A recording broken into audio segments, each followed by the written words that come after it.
നമസ്കാരം മലയാളി വാർത്തയിലേക്ക് സ്വാഗതം. ശബരിമല സന്ദർശനത്തിനിടെ രാഷ്ട്രപതിയുടെ ഹെലികോപ്റ്റർ ടയർ പ്രമാടത്ത് പുതഞ്ഞുപോയ സംഭവം വലിയ രീതിയിലുള്ള ഒരു വിമർശനമാണ് കേരളത്തിന് സംസ്ഥാന സർക്കാരിന് ഏറ്റുവാങ്ങേണ്ടി വന്നത്. പക്ഷേ സുരക്ഷാ വീഴ്ച സംഭവിച്ചിട്ടില്ല എന്നാണ് സംസ്ഥാന ആഭ്യന്തര വകുപ്പ് വ്യക്തമാക്കുന്നത്.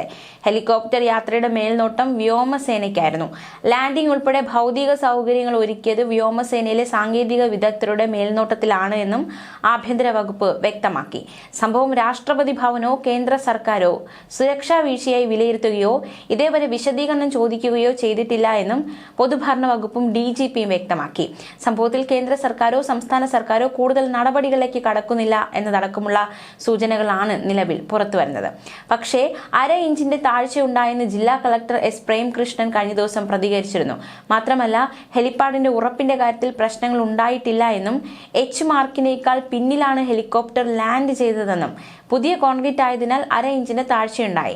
സുരക്ഷാ പ്രശ്നമുണ്ടായിരുന്നുവെങ്കിൽ ഇവിടെ നിന്ന് തന്നെ ഹെലികോപ്റ്റർ ടേക്ക് ഓഫ് ചെയ്യില്ലായിരുന്നുവെന്നും കളക്ടർ വ്യക്തമാക്കി. പത്തനംതിട്ടയിലെ കോന്നി പ്രമാടം ഇൻഡോർ സ്റ്റേഡിയത്തിൽ ഒരുക്കിയ ഹെലിപ്പാഡിലായിരുന്നു കഴിഞ്ഞ ദിവസം രാവിലെയോടെ സംഭവ വികാസങ്ങൾ അരങ്ങേറിയത്. ഹെലികോപ്റ്ററിന്റെ ടയറുകൾ കോൺക്രീറ്റിൽ താഴ്ന്നു പോവുകയായിരുന്നു. തുടർന്ന് പോലീസും ഫയർഫോഴ്സും ചേർന്ന് ഹെലികോപ്റ്റർ തള്ളി നീക്കുകയായിരുന്നു. രാഷ്ട്രപതിയുടെ ശബരിമല യാത്രയ്ക്കായി ആദ്യം നിശ്ചയിച്ചിരുന്നത് നിലയ്ക്കലിൽ ഹെലികോപ്റ്റർ ഇറക്കുക എന്ന തീരുമാനമായിരുന്നു. പക്ഷേ മഴയടക്കം പ്രതികൂല കാലാവസ്ഥ ഇത് പരിഗണിച്ച് അവസാന നിമിഷം ലാൻഡിംഗ് സ്ഥലം പ്രമാടം ഇൻഡോർ സ്റ്റേഡിയത്തിലേക്ക് മാറ്റി. ഇതോടെ രാവിലെയാണ് പ്രമാടത്ത് കോൺക്രീറ്റ് ചെയ്ത് ഹെലിപ്പാഡ് ഒരുക്കിയത്. ഈ കോൺക്രീറ്റ് ഉറയ്ക്കുന്നതിന് മുൻപേ ഹെലികോപ്റ്റർ ഇറങ്ങിയതാണ് തറ താഴാൻ കാരണമായത്. സംഭവം ഗുരുതര സുരക്ഷാ വീഴ്ചയാണെന്ന ആക്ഷേപമാണ് പിന്നീട് ശക്തമായത്. മറ്റൊരു വാർത്തയിലേക്ക് കൂടി പോകാം. രാഷ്ട്രപതി ദ്രൗപദി മുർമുവിന്റെ ശബരിമല ദർശനത്തെ വിമർശിച്ച് DYSP വാട്സ്ആപ്പ് സ്റ്റാറ്റസ് ഇട്ടിരിക്കുകയാണ്. Palakkad Alathur DYSP R. മനോജ് കുമാറാണ് വിവാദമായി ഇത്തരത്തിലൊരു സ്റ്റാറ്റസ് പങ്കുവച്ച് അത് വലിയ രീതിയിൽ വിവാദമായിരിക്കുന്നത്. ഒരു വ്യക്തിക്കായി ഭക്തരെ തടയരുതെന്നും തൊഴാൻ ആർക്കും VIP പരിഗണന നൽകരുതെന്നുമുള്ള ഹൈക്കോടതി വിധികൾ കാറ്റിൽ പറത്തിയാണ് സന്ദർശനമെന്നും ഇത് പിണറായി വിജയനോ ഇടതു മന്ത്രിമാരോ ആയിരുന്നെങ്കിൽ എന്താകുമായിരുന്നു പുകിലെന്നുമായിരുന്നു മനോജിന്റെ സ്റ്റാറ്റസ്. ഒരു വ്യക്തിക്കായി ഭക്തരെ തടയരുത്, ആർക്കും VIP പരിഗണന തൊഴുകുവാൻ നൽകരുതെന്നും ആരെയും വാഹനത്തിൽ മല കയറ്റരുതെന്നും ഒക്കെയുള്ള പല ഹൈക്കോടതി വിധികൾ കാറ്റിൽ പറത്തി പള്ളിക്കെട്ട് നേരിട്ട് മേൽശാന്തി ഏറ്റുവാങ്ങി തിരുനടയ്ക്കകത്ത് വെച്ചും യൂണിഫോമിട്ട സെക്യൂരിറ്റി ഉദ്യോഗസ്ഥർ 18ാം പടി കയറിയും പലവിധ ആചാര ലംഘനങ്ങൾ ഇന്ത്യൻ പ്രസിഡന്റും സെക്യൂരിറ്റി ഉദ്യോഗസ്ഥരും നടത്തിയപ്പോൾ സംഘികളും കോൺഗ്രസും ഒരുവിധ നാമജപ യാത്രകളും നടത്തിയില്ല. മാപ്രകൾ ചിലച്ചില്ല. ഇത് പിണറായി വിജയനോ ഇടതു മന്ത്രിമാരോ ആയിരുന്നെങ്കിലോ എന്താകും പുകിൽ? അപ്പോൾ പ്രശ്നം വിശ്വാസമോ ആചാരമോ അല്ല, എല്ലാം രാഷ്ട്രീയമാണ് എന്നായിരുന്നു DYSPയുടെ പോസ്റ്റ്. എന്നാൽ ട്രെയിൻ യാത്രയ്ക്കിടെ വാട്സാപ്പിൽ വന്ന കുറിപ്പ് അബദ്ധത്തിൽ സ്റ്റാറ്റസ് ആവുകയായിരുന്നു എന്നാണ് DYSPയുടെ വിശദീകരണം.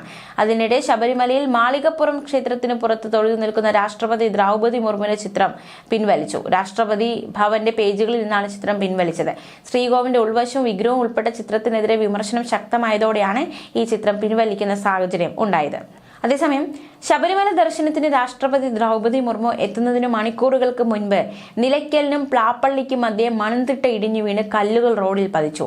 ഉച്ചയ്ക്ക് രാഷ്ട്രപതി പമ്പയിലെ ദേവസ്വം ബോർഡ് ഗസ്റ്റ് ഹൌസിൽ നിന്ന് വാഹനത്തിൽ കയറുന്നതിന് തൊട്ടു മുൻപായി പമ്പ KSRTC ഡിപ്പോയ്ക്കും സമീപം മരം ഒടിഞ്ഞു വീണതും ആശങ്കയ്ക്ക് ഇടയാക്കി. രാവിലെ 6:30ക്കാണ് മൺകൂന റോഡിലേക്ക് ഇടിഞ്ഞു വീഴുന്നത്. രാത്രി പെയ്ത മഴയാണ് മണ്ണിടിയാൻ കാരണമെന്നാണ് വ്യക്തമാക്കുന്നത്. ഈ സമയം റോഡിൽ പോലീസ് സംഘം ഉണ്ടായിരുന്നതിനാൽ ബന്ധപ്പെട്ടവരെ ഉടൻ വിവരം അറിയിക്കാൻ സാധിച്ചു. ആദ്യം തന്നെ ഒരു വശത്തുകൂടി വാഹനങ്ങൾക്ക് പോകാനുള്ള ക്രമീകരണം ഒരുക്കിയ ശേഷമായിരുന്നു ബാക്കി കല്ലുകൾ നീക്കം ചെയ്തത്. രാഷ്ട്രപതി പമ്പയിലെ ദേവസ്വം ബോർഡ് ഗസ്റ്റ് ഹൌസിൽ നിന്ന് വാഹനത്തിൽ കയറുന്നതിന് തൊട്ടു മുൻപാണ് വനമേഖലയിലെ മരം വീണത്. അഗ്നിരക്ഷാസേന ജീവനക്കാർ സമീപത്തുണ്ടായിരുന്നു. ഇവർ കളക്ടർ S. പ്രേംകൃഷ്ണനെ വിവരം അറിയിക്കുകയായിരുന്നു. പമ്പയിലാണ് രാഷ്ട്രപതിക്ക് ഭക്ഷണം ക്രമീകരിച്ചിരുന്നത്. മരം മുറിച്ചു മാറ്റുന്നതുവരെ രാഷ്ട്രപതി ദ്രൗപദി മുർമു അവിടെ കാത്തിരുന്നു. അഗ്നിരക്ഷാസേനയുടെ 18 പേരടങ്ങിയ സംഘം 8 കട്ടറുകൾ ഉപയോഗിച്ച് 7 മിനിറ്റ് കൊണ്ട് 30 അടി നീളമുള്ള മരം മുറിച്ചു നീക്കുകയായിരുന്നു. റോഡിലെ പൊടിയും വെള്ളവും ഉപയോഗിച്ച് കഴുകി നീക്കി. നിലയ്ക്കൽ മുതൽ സന്നിധാനം വരെയുള്ള അപകടകരമായ എല്ലാ മരങ്ങളും ഒരാഴ്ചയ്ക്ക് മുൻപേ സുരക്ഷയുടെ ഭാഗമായി മുറിച്ചു നീക്കിയിരുന്നു. കഴിഞ്ഞ 2 ദിവസമായി കനത്ത മഴയായിരുന്നു സന്നിധാനത്ത്. ഇതേ തുടർന്നാകാം അപ്രതീക്ഷിതമായി മരം കടപുഴകിയതെന്നാണ് കരുതുന്നത്. എന്തായാലും ഇത്തരത്തിലൊരു സംഭവം കൂടി ഉണ്ടായി. കഴിഞ്ഞ ദിവസത്തെ സംഭവം ഏറെ വിവാദമായതാണ്. പ്രത്യേകിച്ച് ഹെലികോപ്റ്ററിൽ ഇറങ്ങിയ പ്രമാണം രാജീവ് ഗാന്ധി സ്റ്റേഡിയത്തിൽ താൽക്കാലികമായി നിർമ്മിച്ച ഹെലിപ്പാഡ് താഴ്ന്നത് വലിയ വിവാദമായിരുന്നു. ഈ ഒരു സംഭവം വലിയ സുരക്ഷാ വീഴ്ചയാണെന്ന് ആന്റണി എം പി ആരോപിച്ചിരുന്നു. ചൊവ്വാഴ്ച വൈകിട്ട് വരെയും ഹെലികോപ്റ്റർ നിലയ്ക്കൽ ഇറങ്ങുന്നതിനാണ് സംസ്ഥാന സർക്കാർ തീരുമാനിച്ചിരുന്നത്. കാലാവസ്ഥ പ്രതികൂലമാകുമെന്ന വിവരത്തെ തുടർന്ന് രാത്രിയിലാണ് പ്രമാണത്തിറക്കാൻ തീരുമാനിക്കുന്നത്. രാഷ്ട്രപതി നിലയ്ക്കൽ ഇറക്കുന്നത് സംബന്ധിച്ച് പ്ലാൻ എ മാത്രമാണ് തയ്യാറാക്കിയത്. പ്ലാൻ ബിയെ സംബന്ധിച്ച് ചിന്തിച്ചില്ലെന്നും പ്രമാണത്ത് ആവശ്യമായ ക്രമീകരണങ്ങളൊന്നും ചെയ്യാൻ കഴിഞ്ഞില്ലെന്നും എം പി ആരോപിച്ചു. രാഷ്ട്രപതി ഹെലികോപ്റ്ററിൽ ഇറങ്ങുന്ന സമയത്ത് തൊട്ടടുത്ത ഹെലിപ്പാഡിലേക്ക് തെരുവ് നായ എത്തിയതും സുരക്ഷാ വീഴ്ചയാണെന്നാണ് എം പി ചൂണ്ടിക്കാട്ടുന്നത്. തെരുവ് നായ എത്തുന്നത് നിയന്ത്രിക്കാൻ കഴിയാത്ത പോലീസ് തന്നെ നായയെ ഓടിക്കുകയായിരുന്നുവെന്നും എം പി പറഞ്ഞു. അതേസമയം അയ്യപ്പനെ കാണാൻ ആദ്യമായി ശബരിമലയിലെത്തിയ രാഷ്ട്രപതി ദ്രൗപദി മുർമുവിനെ ഇരുമുടിക്കെട്ടുമായി 18ാം പടി കൈപിടിച്ച് കയറ്റിയത് ADC-യായ സ്ക്വാഡ്രൺ ലീഡർ സൗരഭ് എസ് നായരായിരുന്നു. തിരുവനന്തപുരം സ്വദേശിയായ സൗരഭ് രാഷ്ട്രപതിയുടെ ഓഫീസിൽ എത്തിയിട്ട് 1 വർഷമാവുകയാണ്. ശബരിമല സന്ദർശിക്കാൻ രാഷ്ട്രപതി തീരുമാനിച്ചതോടെ കേരളത്തിലേക്ക് അനുഗമിക്കാനുള്ള നിയോഗം സൗരഭിലേക്ക് എത്തി. പമ്പയിൽ നിന്ന് കെട്ടുനിറച്ച ശേഷമാണ് രാഷ്ട്രപതി സന്നിധാനത്തേക്ക് യാത്ര തിരിച്ചത്. രാഷ്ട്രപതി കെട്ടുനിറച്ചപ്പോൾ ദക്ഷിണ എടുത്ത് കൊടുത്ത ശേഷം പൂജാരിക്ക് കൈമാറാനായി പറഞ്ഞത് സൗരഭാണ്. പമ്പയിൽ നിന്നും പ്രത്യേക വാഹനത്തിലായിരുന്നു യാത്ര. കാനനപാതയിലൂടെയുള്ള യാത്രയിൽ ഓരോ സ്ഥലത്തെ പറ്റിയും സൗരഭ് രാഷ്ട്രപതിയോട് വിശദീകരിക്കുകയും ചെയ്തു. ഉച്ചയ്ക്ക് 11:45 രാഷ്ട്രപതി സന്നിധാനത്തെത്തി. സൗരഭ് രാഷ്ട്രപതിയെ കൈപിടിച്ച് 18ാം പടി കയറ്റി. ഇടയ്ക്ക് അല്പനേരം നിന്ന ശേഷം രാഷ്ട്രപതി വീണ്ടും പടികൾ കയറി. ക്ഷേത്രത്തിന് മുന്നിലെത്തിയ രാഷ്ട്രപതിക്ക് ആചാരങ്ങളെക്കുറിച്ച് വിശദീകരിച്ചതും സൗരഭ് തന്നെയാണ്. മേൽശാന്തി തീർത്ഥം നൽകിയപ്പോൾ അത് കുടിക്കാനായി സൗരഭ് പറയുന്നതും വീഡിയോ ദൃശ്യങ്ങളിൽ വ്യക്തമാണ്. ക്ഷേത്രത്തിന്റെ പ്രത്യേകതകളും സൗരഭ് വിവരിച്ചു.